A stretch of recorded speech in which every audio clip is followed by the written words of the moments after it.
আসসালামু আলাইকুম। আমি এখন দাঁড়িয়ে আছি কুড়িগ্রাম জেলা নাগেশ্বরী উপজেলা এক প্রাইমারি স্কুলের সামনে দাঁড়িয়ে আছি। এখানে বাচ্চারা ক্লাস করে সুন্দর সুন্দর ক্লাস শেষে এখানে অনেক খেলাধুলো করে, অনেক আনন্দ করে। আমি চাই প্রতিটা চর অঞ্চলে, প্রতিটা বাড়ির থেকে প্রতিটা বাচ্চা প্রাইমারি স্কুলে দেন, ভালো পড়াশুনো করুক, পড়াশুনো এগিয়ে যায়।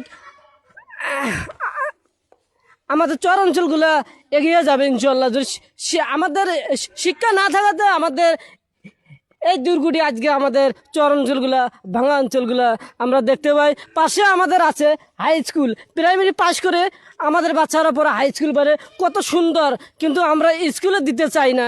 এটাই সমস্যা আমাদের, এটা করা যাবে না। আপনারা স্কুলে দেবেন, ভালো কিছু দেশের জন্য হবে, এলাকার জন্য হবে, আপনাদের অনেক ভালো লাগবে। আশা করি অনেক সুন্দর হয়েছে। ধন্যবাদ।